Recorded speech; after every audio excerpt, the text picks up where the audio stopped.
believe I am recording. Good morning, good afternoon, good evening, good people. My name is Martini Moragewa Moreithi, and today I'm coming with whichever day you're watching this video on. I'm recording it on the Friday, December, no, June 19th. I think it's, June 19th, 2020. It's Friday, and I hope you enjoy it. I'm going to be reading still from the Prince. Today I'm reading chapter 6, 7, and 8. Chapter 6 is called States Won by the New Ruler's Own Forces and Abilities. Chapter 7 is called States Won by Lucky Circumstance and Someone Else's Armed Forces. Chapter 8 is called States Won by Crime. So I hope you enjoy. If you haven't subscribed to my YouTube channel, please subscribe, like the video, comment, share, any of those good for activities, and it'll be much appreciated. Thank you. Chapter 6. States won by the new ruler's own forces and abilities. In the following discussion dealing with states where both the ruler and the form of government are entirely new, no one should be surprised if I choose to cite the most impressive examples. The fact is that although people must always proceed by imitation, following in another man's footsteps, you can never tread a model's path, nor reproduce his qualities exactly. So, if you're sensible, you set out to follow a trail blazed by someone who was truly great, someone really worth imitating, so that even if you're not on the same level yourself, at least you'll reflect a little of his brilliance. It's like the clever archer who senses that his target is too far off, knows the limitations of his bow, and so aims far higher than he normally would. Not because he really wants his arrow to go that high, but to have it fall from a height onto his target.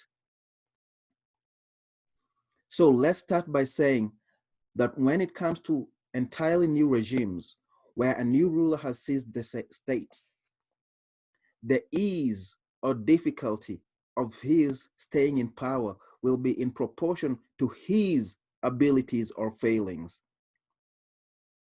And since you can't go from being an ordinary citizen to a ruler without either talent or favorable circumstances, we must suppose that one or the other of these factors will be offsetting, at least in part, a great many difficulties.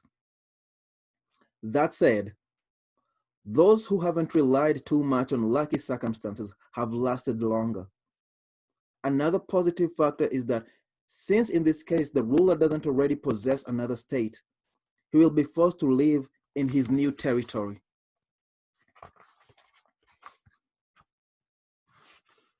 But to turn to those who became rulers through their own qualities rather than by luck, no doubt the most impressive are Moses, Cyrus, Romulus, Theseus, and such like figures.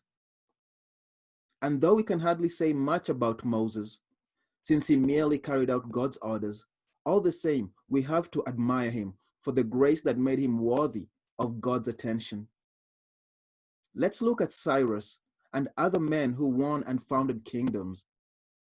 We'll find they're all admirable. And when we look into their specific actions, each took, and the institutions they established, we'll see they don't differ that much from what Moses did under divine guidance. Analyzing their lives and achievements, we notice that the only part luck played was in giving them that initial opportunity. They were granted the raw material and had the chance to mold it into whatever shape they wanted.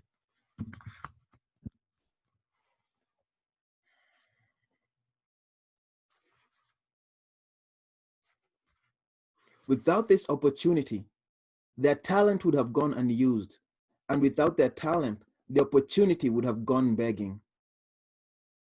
A side note, good people, I wanted to write this quote down.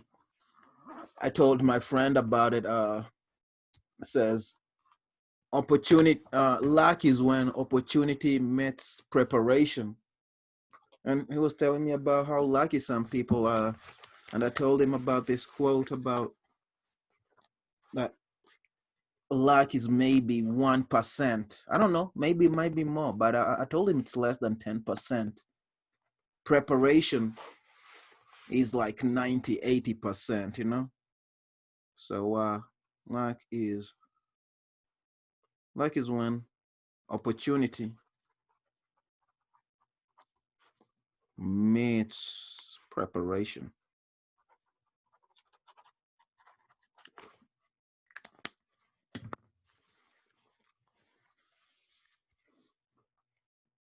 So, if Moses hadn't found the people of Israel in Egypt, enslaved and oppressed, and in need of a leader to get them out of the situation, they would never have been willing to follow him. If Romulus hadn't been abandoned at birth and chosen to leave Alba longer, how could he have become king and founder of Rome? If Cyrus hadn't found the Persians ready to rebel against the occupation of the Medes, and the Medes undisciplined and effeminate after a long period of peace, he couldn't have achieved what he did. And Theseus could hardly have shown his qualities if the Athenian hadn't first been defeated and dispersed.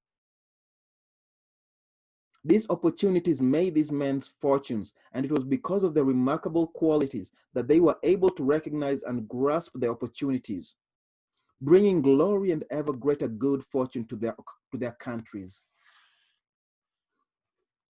These men and others like them who rise to sovereignty through their own abilities face all kinds of difficulties when setting up their states, but then hold on to them fairly easily. The initial difficulties depend in large part on the fact that in order to establish their government and guarantee its security, they have to impose a new administrative system and new procedures.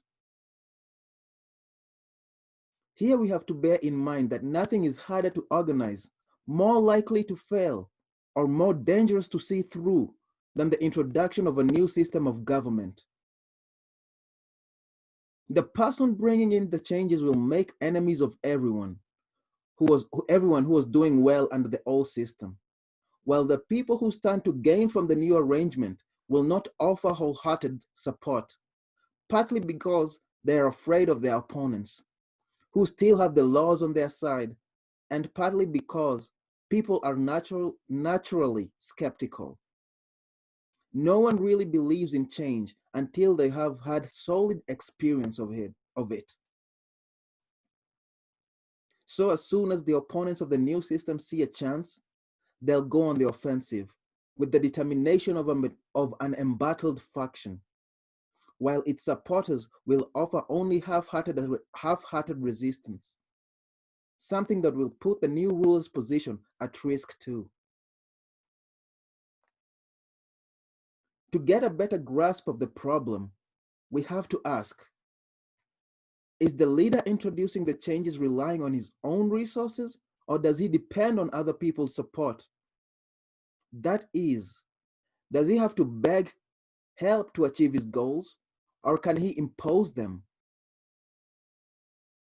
If he's begging help, he's bound to fail and will get nowhere. But if he's got his own resources and can impose his plans, then it's unlikely he'll be running serious risks. This is why the visionary who has armed forces on his side has always won through, while unarmed, even your visionary is always a loser. Because on top of everything else, we must remember that the general public's mood will swing. It's easy to convince people of something, but hard to keep them convinced. Ooh, that's a good quote. That's a good quote. Oh man, let me get my highlighter over here. Give people like, yeah. It's easy to convince people of something, but hard to keep them convinced. So when they stop believing in you, you must be in a position to force them to believe. Moses, Cyrus, Theseus, and Romulus couldn't have got people to respect their new laws for long if they hadn't possessed armed force. We saw what happened in our own times to Girolamo Savonarola. He was overthrown along with all his reforms when people stopped believing in him. He had no way he had no way of keeping the initial believers on board or forcing the skeptical to see the light. But any new ruler bringing in changes will have to deal with huge obstacles and dangers, mostly in the early stages, and must overcome them with his own abilities.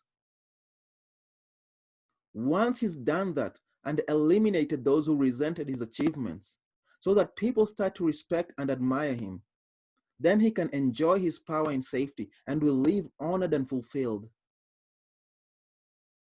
I've mentioned 4 exceptional leaders, but now I want to bring in a lesser man, Hiero of Syracuse, who nevertheless had some of the qualities as the others and will serve as an example of a whole category. Originally an ordinary citizen, Hiero became king of Syracuse. Once again, the only luck he had lay in the initial situation. Under threat from Carthage, the Syracusans elected him as their military commander, and he was so successful, they then made him king. In fact, as a private citizen, he was so capable that one writer said of him, he had all it takes to be a king except a kingdom. Hiero disbanded the existing army and mustered a new one. He broke off old alliances and made new ones. That way, with his own soldiers and his own allies to support him, he had laid the foundation for building whatever he wanted. So it cost him considerable effort to establish power, but very little to hold on to it. That is chapter 6. Chapter 7.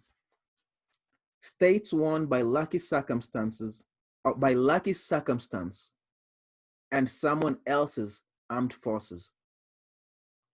States won by lucky circumstance and someone else's armed forces.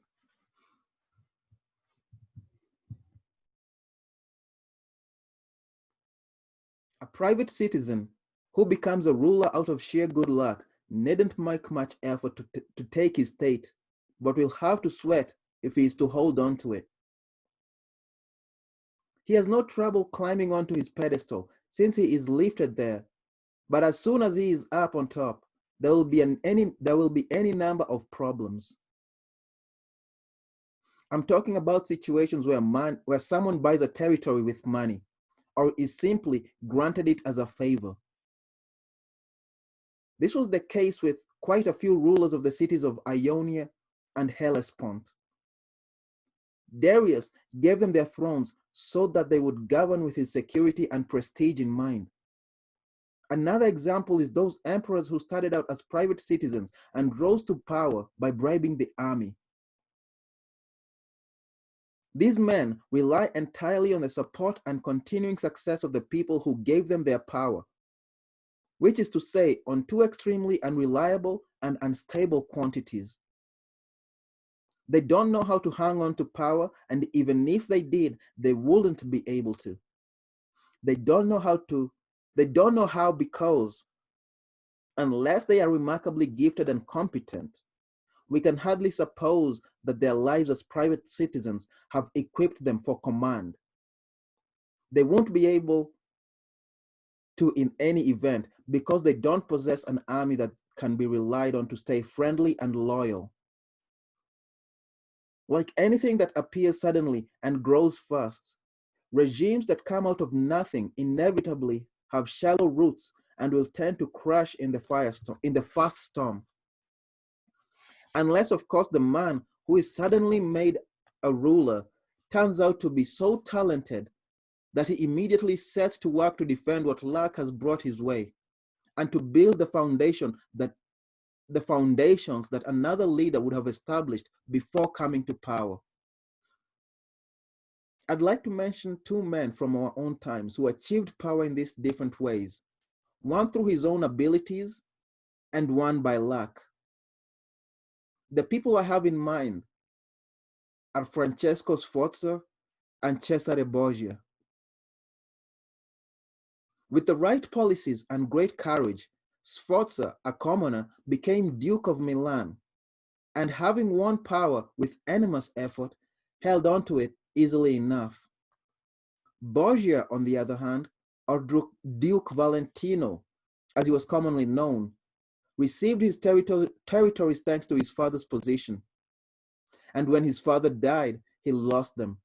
This despite the fact that he used all means available and did everything a sensible, capable man could have done to lay the foundations for his own rule in the lands that another man's army and position had won for him. As we said earlier on, if you haven't laid the foundations before becoming king, it takes very special qualities to do it afterwards. And even then, it'll be tough for the architect and risky for the building. If we look carefully at Borgia's strategies, we'll see that he did in fact lay down good foundations for future power. And I think it makes sense to discuss how he did it, because I wouldn't know what better advice to give a new ruler to power than to follow his example. If his efforts eventually came to nothing, it was not due to his own shortcomings, but to an extraordinary run of bad luck.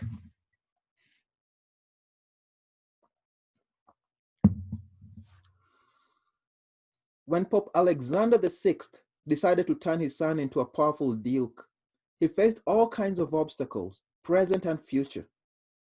First, he couldn't see how he could make him ruler of anywhere that wasn't church territory. But he knew that if he gave away church land, the Duke of Milan and the Venetians would block him, since Faenza and Rimini were already under Venetian protection. What's more, the armies then operating in Italy, particularly those the Pope might have called on for help, were all controlled by people, the Orsini and the Colonna and the associated families, who had reason to fear papal expansionism and hence couldn't be trusted. What Alexander had to do then was undermine the status quo and the authority of his rivals so as to seize control of part of their lands with impunity. This turned out to be easy because, for reasons all their own, the Venetians were now determined to bring the French back into Italy. Rather than opposing the move, the Pope smoothed the way by dissolving King Louis's first marriage for him. So the French king entered Italy with Venetian help and papal consent. No sooner had he taken Milan than the Pope got the king to send troops to help his son Borgia take Romagna, something that would have been impossible without Louis's support. With the forces of the Colonna family now beaten, Borgia faced two obstacles. If he was to hold on to Romagna and acquire further territory, the first was his own army, which he suspected of disloyalty. The second was French policy. Duke Valentino had been using the forces of the Orsini family, but was afraid they would stop obeying his orders, preventing him from making new gains and perhaps depriving him of the old. And he had the same worries about the King of France. His doubt about the Orsinis were confirmed when, after taking Faenza, he attacked Bologna and saw the soldiers anything but enthusiastic. Louis' position became clear when, having taken Urbino, Borgia advanced towards Tuscany, only to have the French king insist he turn back. After that, he decided to never to rely on other people's armies and authority again, So first of all, he weakened the Orsini and Colonna factions in Rome by luring the noblemen who supported them over to his side with generous salaries and military and political appointments in line with each man's rank. In a few months, old loyalties were forgotten, and they were all for the Duke. Then, having broken up the Colonna leaders, he waited for a chance to eliminate the main Orsini men. The chance came and he took it. Having realized too late that the growing power of Borgia and the church would be their ruin, the Orsini arranged to meet together at Magione, near Perugia. The meeting produced a rebellion in Urbino, uprisings in Romagna, and all kinds of dangers for Borgia. But with the help of the French, he won through. Having recovered credibility and not wanting to have to put the loyalty of the French or anyone else to test, Borgia turned to trickery. He was so good at disguising his intentions that even the Orsini made peace with him, sending Paolo Orsini as mediator. Borgia was extremely generous to Paolo, reassuring him with gifts of money, clothes, and horses until the ingenious Orsinis eventually responded and accepted an invitation to Senigallia, thus delivering themselves into the Duke's hands. Having killed the Orsini leaders and then forced their followers to become his allies, Borgia had laid solid foundations for his power. He held Romagna and the Duchy of Urbino, and what's more, he felt he had won the support of the local people who were beginning to enjoy some prosperity. Since his last achievement deserves to be more widely known and imitated, I want to give it proper space. The proper space. Excuse me, good people.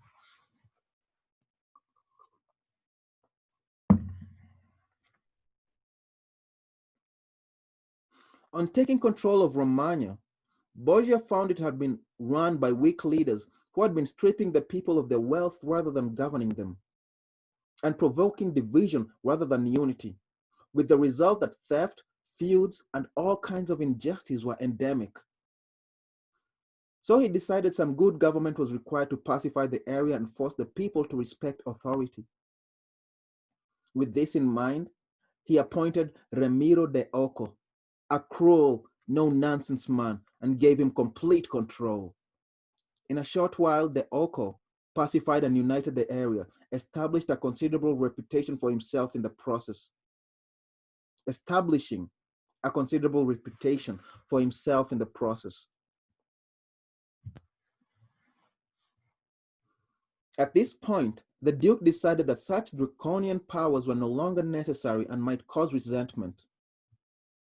So he set up a civil court of law in the middle of the territory to which every town was to send a representative, and he placed a distinguished man in charge. And since he was aware that the recent severity had led some people to hate him, in order to have them change their minds and hence win them over entirely to his side, he decided to show that if the regime had been cruel, that was due to the brutal nature of his minister, not him. So as soon as he found a pretext, he had the Occo beheaded and his corpse put on display one morning in the piazza in Cesena with a wooden block and a bloody knife beside. The ferocity of the spectacle left people both gratified and shocked. But let's get back to where we left off. Borgia had consolidated his power and secured himself against most immediate dangers, building up an army of his own and seeing off the majority of other armies that had been near enough to attack him. At this point, the only obstacle to further expansion was the King of France. Borgia knew the king had realized he'd made a mistake supporting him earlier on and hence would not put up with further adventures. So he began to look around for new alliances and was less than generous in his support when Louis marched south to fight the Spanish who were besieging Gaeta in the northern part of the Kingdom of Naples. His aim was to be safe from French interference, something he would have managed soon enough, no doubt, if his father, Pope Alexander, had not died. So that was how Borgia dealt with the immediate situation. As far as the future was concerned, what worried the Duke most of all was that his father's eventual successor would be hostile and try to deprive him of the territory Pope Alexander had given him. He devised four strategies to guard against this. First, eliminate the families of all the local rulers whose land he had taken, thus denying a new pope the option of restoring them. Second, win the support of all the noble families of Rome, as we've already seen, so as to put the brakes on any papal initiative. Third, get as much control as possible of the college that would elect the next pope. Fourth, win so much territory before the pope died as to be able to resist a first attack with his own resources. By the time his father died, he had achieved 3 of these 4 goals and wasn't far off achieving the 4th. He had killed all the local rulers he could get his hands on, and hardly anyone had escaped. He had won over the Roman nobility, and he had enormous influence over the electoral college. As far as extending his territory was concerned, he was aiming to become master of all of Tuscany, having already captured Perugia and Piombino and taken Pisa under his protection.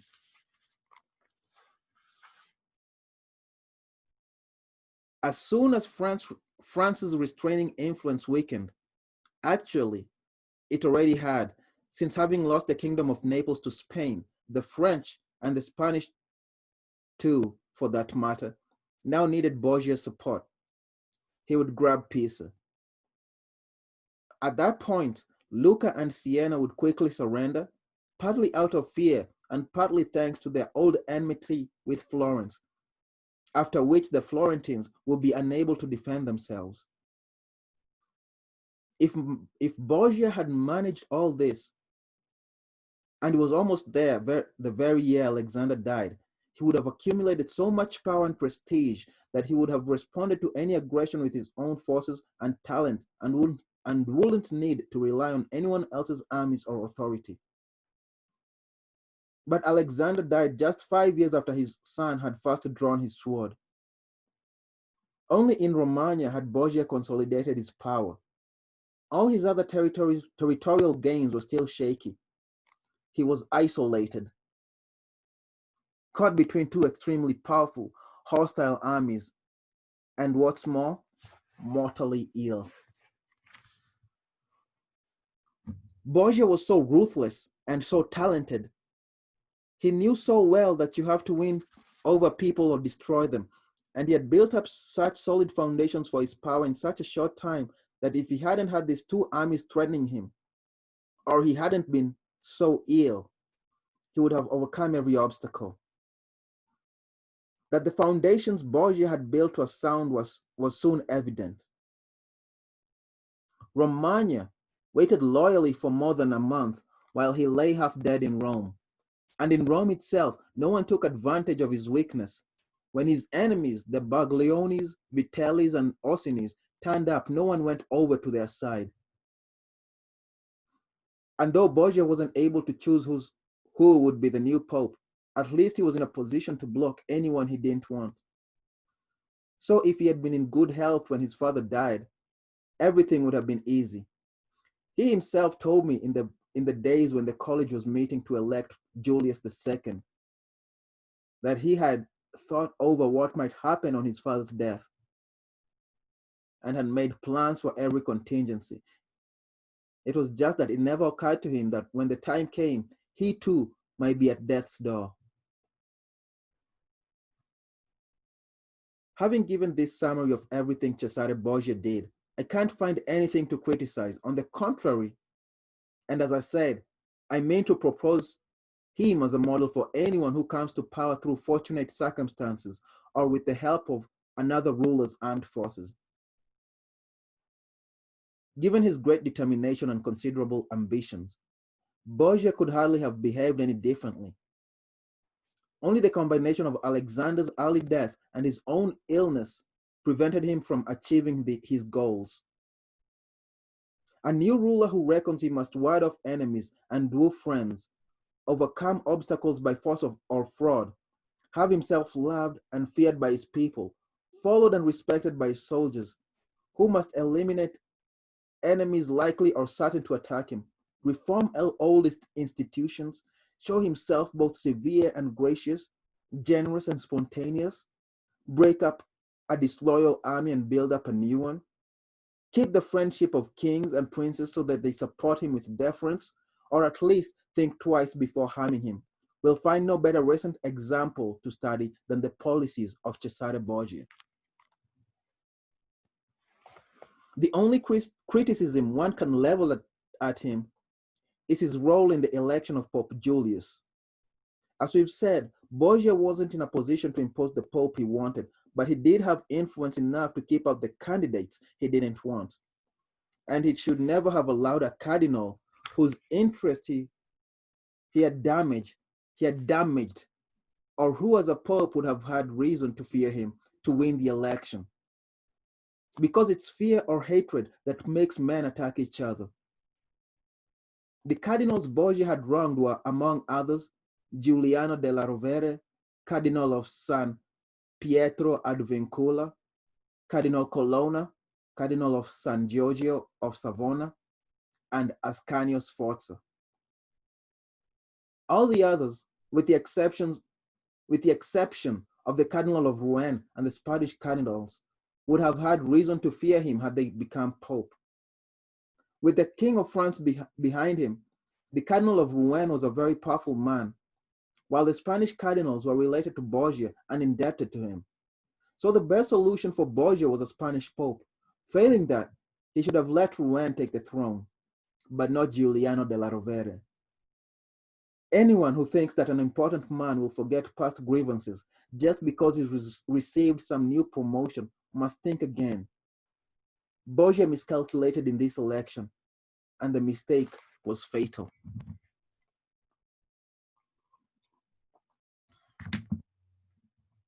Chapter 8, States Won by Crime. Aside from lucky circumstances and positive qualities, there are two other ways a private citizen can become a ruler, and we should include them in our discussion. Though one of these would find more space in a book about republics. They are, first, when a man seizes power by some terrible crime, and second, when a private citizen becomes hereditary ruler with the support of his fellow citizens. As for achieving kingship by crime, we'll discuss two examples, one from ancient history and one from modern times, and look no deeper into the question, since these will be models enough for anyone obliged to take this course. Agathocles was a Sicilian. From being a private citizen, one of the lowest of the low in fact, he became king of Syracuse. Born a potter's son, he lived a life of depravity from start to finish. All the same, mixed with that depravity was such excellent mental and physical qualities that, having joined the Syracusan army, he rose through the ranks and eventually became commander-in-chief. Once he'd taken charge, Agathocles decided to make himself king, using whatever violence was necessary to keep the power conferred on him as commander without being obliged to anyone. He discussed his intention with Hamilcar, a Carthaginian whose army was then fighting in Sicily, and reached an agreement with him. Then one morning, he called an assembly of the people and the Senate as if he had an important state business to discuss. At a prearranged signal, his soldiers moved in and killed all the senators and the richest men in town. After this massacre, Agathocles became king of Syracuse and held his throne without any resistance from the people. Twice defeated by the Carthaginians and then actually besieged, not only did he manage to defend his town, leaving some men behind to resist the siege, he led the rest out of Syracuse to attack Africa. The siege was lifted and the Carthaginians pushed to the brink of collapse. at which point they accepted an agreement which allowed them to keep Africa and left Sicily to Agathocles. Looking at Agathocles' life and achievements, you won't find much that can be attributed to luck. As I said, he had no backers or benefactors when he took power, but rose through the ranks, surviving all kinds of hardships and dangers. And when he got power, he knew how to take tough, dangerous decisions to hold on to it. On the other hand, we can hardly describe killing fellow citizens, betraying friends, and living without loyalty, mercy, or creed as signs of talent. Methods like that may bring you power, but no glory. If you consider Agathocles' example, if you consider Agathocles' ability to take risks and come out on top, and his remarkable spirit when it came to facing and overcoming obstacles, it's hard to see why he isn't rated as highly as most outstanding military leaders. But his brutality, cruelty, and inhumanity, together with the endless crimes he committed, mean he has no place among the men we most admire. In conclusion, we can't attribute Agathocles' achievements to luck or to positive qualities, since he needed neither.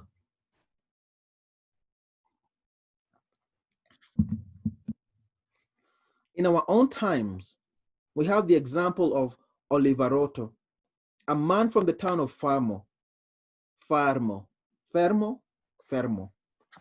who lived during the papacy of Alexander VI. Orphaned of his father while still very young, Olivero was brought up by his uncle, Giovanni Fogliani, who had him join the army under Paolo Vitelli in the hope that, with military discipline, he would rise to a high rank. On Paolo's death, Olivero served under his brother Vitellozzo. And being very capable, with a strong personality and powerful physique, he soon became the army's top man. But since he felt that working with others was demeaning, he decided to take Fermo for himself. Having got the support of some of the town citizens, people who prefer to see the city enslaved rather than free, and with the backing of Vitellozzo, he wrote to Giovanni Fogliani, saying that now so many years had gone by, he was eager to come home and see his uncle again, visit the town, and check over some of his property. And since, he wrote, he'd been working hard for nothing but the prestige of his position, he wanted to ride into town in style with 100 mounted friends and servants beside him. That way his fellow citizens would see that he hadn't been wasting his time. And he asked his uncle please to arrange for the people of Fermo to organize an appropriate reception, something that would not only honor him, but also his uncle, who had brought him up. Giovanni spared no effort to do his nephews proud, and after the people of Fermo had given him a formal reception, Olivero was welcomed to his uncle's house. A few days later, having used the time to make secret arrangements for the crime he was planning, he threw an impressive banquet to which he invited Giovanni Fogliani and all the town's leading men. After they'd finished eating and sat through all the entertainments you get on these occasions, Olivero slyly launched into some weighty reflections on the power and achievements of Pope Alexander and his son Cesare Borgia. When Giovanni and the others joined the conversation, Olivero suddenly got to his feet and said these were matters best discussed in a more private place, and he headed for another room, with Giovanni and all the leading citizens trailing after him. They had barely sat down before Olivero's soldiers rushed out of their hiding places and killed the lot of them. After the massacre, Olivero got on his horse, rode around the town, and surrounded the chief magistrate in the state palace, with the result that people were forced to do what he said and set up a government with Olivero as the ruler. Having killed everyone who opposed the coup and might hit back, He strengthened his position by setting up a new army and new civil institutions, so that within the year, he was not only a disputed master of Fermo, but also a serious threat to the neighboring towns. And as with Agathocles, it would have been very hard to unseat Olivero had he not let himself be fooled by Cesare Borgia when, as explained earlier on, Borgia lured the Orsini and Vitelli men to Senigallia. Olivero went with them, and so, just a year after killing his uncle, he was strangled along with Vitellozzo Vitelli, his mentor in courage and crime. You might well wonder how on earth, after all the countless betrayals and cruelties, men like Agathocles could sit safe on their thrones for years and even defend themselves against foreign armies without their citizens ever conspiring against them. And this while many others equally ready to use cruelty weren't even able to hold on to their power in peacetime, never mind in war. I think it's a question of whether cruelty is well or badly used. Cruelty well used, if we can ever speak of something bad, if we can ever speak well of something bad, is short-lived and decisive, no more than is necessary to secure your position and then stop. You don't go on being cruel, but use the power it has given you to deliver maximum benefits to your subjects. Cruelty is badly used when you're not drastic enough at the beginning and grow increasingly cruel later on, rather than easing off. A leader who takes the first approach has a chance, like Agathocles, of improving his position with his subjects and with God too. Go the other way, and you have no chance at all. It's worth noting that when you take hold of a state, you must assess how much violence and cruelty will be necessary and get it over with at once, so as to not have to be cruel on a regular basis. When you've stopped using violence, your subjects will be reassured, and you can then win them over with generosity. If you don't do all it takes at the beginning because you were badly advised or didn't have the nerve, then you'll always have to be wielding the knife, and you'll never be able to count on your subjects, since with all the violence you're handing out, they won't be able to count on you. So get the violence over with as soon as possible. That way, there'll be less time for people to taste its bitterness, and they'll be less hostile. Favors, on the other hand, should be given out slowly, one by one, so that they can be properly savored. Most of all, though, a ruler should have the kind of relationship with his subjects where nothing that can happen, good or bad, will force him to change his approach, because if hard times demand it, your cruelty will come too late. While any concessions you make will be seen as wrung out of you, and no one will be impressed. That is chapter 8. Good people, thank you for watching. Hope you enjoyed it. I hope you enjoyed those 3 chapters. I hope you enjoyed the first few videos of the, so this is the 3rd one I did. The first one was chapter 1 to 3, the second one 4 and 5, and this one is 6, 7, 8. Tell me what you think about them, if you like them, how I can improve them. Any if you just like them, just like the video, subscribe.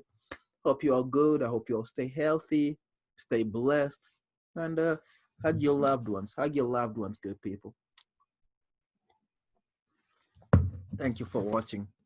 Adios, and see you tomorrow. Watch out for oh yeah, click the notification bell so you can get a notification if I go live, when I go live, when I post a video, and you can enjoy it. Otherwise, have a good day, good night, be blessed.